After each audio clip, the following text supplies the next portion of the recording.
ডিটারমিনেন্টের derivative বার করবো। কার ডিটারমিনেন্টটা কি? যদি y equal to determinant F of x g of x h of x, second rho x square x cube x to the power 4, third rho ABC হলো constant, ABC হলো constant বা ধ্রুবক। তাহলে এই derivative কি হবে? আমরা সবাই জানি যে এটা হচ্ছে রো নাম্বার 1, এটা রো 2, 3। এখানে নিয়মটা হচ্ছে যে ডিটারমিনেন্টে যদি ডেরিভেটিভ করি, আমাদের প্রথমে ফার্স্ট ডেরিভেটিভ হবে, তারপর দুটো রো কনস্ট্যান্ট থাকবে, তারপরে সেকেন্ড ডেরিভেটিভ করব, ফার্স্ট এবং থার্ড কনস্ট্যান্ট থাকবে, তারপর থার্ড এর ডেরিভেটিভ করব, ফার্স্ট এবং সেকেন্ড কনস্ট্যান্ট থাকবে। দেখাই, differentiating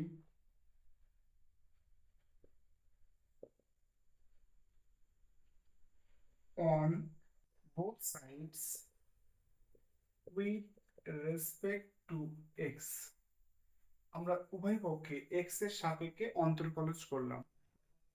differentiating on both side with respect to x, তাহলে কি পাবো? dy by dx, dy by dx equal to d by dx determinant f of x g of x h of x x square x cube x to the power 4 a b c। এটা এবার যেটা নিয়ম হচ্ছে যে আমরা প্রথমে first derivative করবো, তারপরে কি হবে সেকেন্ড থার্ড ও কনস্ট্যান্ট থাকবে, প্লাস সেকেন্ড রো ডেরিভেটিভ করব, সেকেন্ড রো ডেরিভেটিভ করব, সেকেন্ড রো, তারপর ফার্স্ট থার্ড কনস্ট্যান্ট থাকবে, দেন তারপরে আমরা কি করব, থার্ড রো ডেরিভেটিভ করব, ফার্স্ট এবং সেকেন্ড কনস্ট্যান্ট।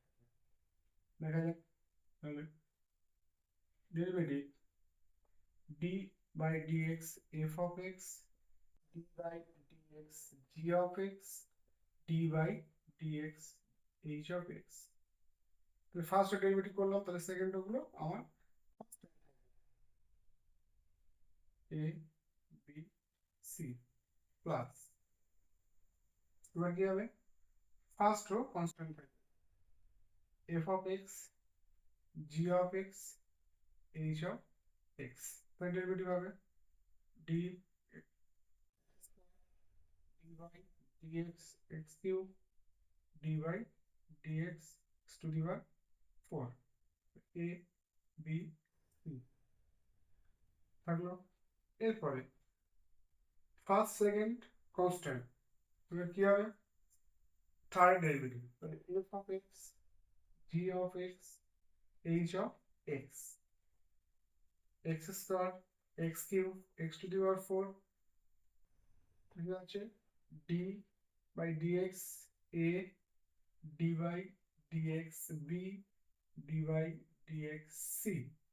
ঠিক আছে, তাহলে এখানে কি দাঁড়ালো, যখন আমরা ফার্স্ট রো ডেরিভেটিভ করছি, সেকেন্ড থার্ড কনস্ট্যান্ট থাকলো, প্লাস আবার সেকেন্ড রো যখন ডেরিভেটিভ করছি তখন ফার্স্ট থার্ড কনস্ট্যান্ট থাকলো, আবার থার্ডে যখন ডেরিভেটিভ করছি তখন ফার্স্ট এবং সেকেন্ড কনস্ট্যান্ট থাকলো।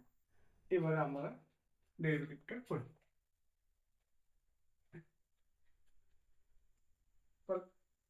First determinant, second determinant, third determinant, তার মানে যতগুলো আমার রো থাকবে ততগুলো আমাকে ডেরিভেটিভ করতে হবে।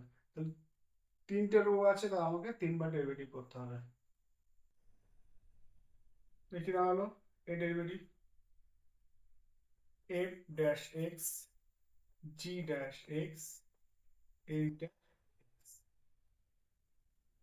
তারপরে সেকেন্ড থার্ড যেমন রো ছিল সেইভাবে থেকে যাবে, x square x cube x to the power 4 a b c plus first row যেমন ছিল f of x g of x h of x, second row derivative x square derivative কি 2x x cube derivative 3x square x to the power derivative 4x cube a b c plus first row যেমন ছিল এটা এটা থেকে গেল f of x g of x h of x, তারপর x square x cube x to the power 4, আমরা জানি সবাই কনস্ট্যান্টের ডেরিভেটিভ কি হয়, derivative of constant is zero, অর্থাৎ কনস্ট্যান্টের derivative zero, zero zero zero.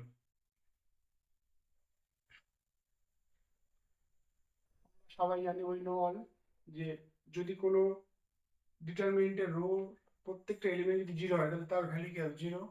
কি হলো f dash x g dash x h dash x x square x cube x to the power 4 a b c plus কি হলো, তাহলে এখানে কি দাঁড়াচ্ছে যে তোমার থার্ড ও জিরো, তাহলে কি হবে এর ভ্যালুটা কি হবে, ইকুয়াল টু জিরো হবে। F of x g of x h of x, 2x square 3x square 4 sorry 2x, কারণ x square derivative 2x cube a b c, এটা তো জিরো টোটাল না, তাহলে এখানে কিছু থাকলো না।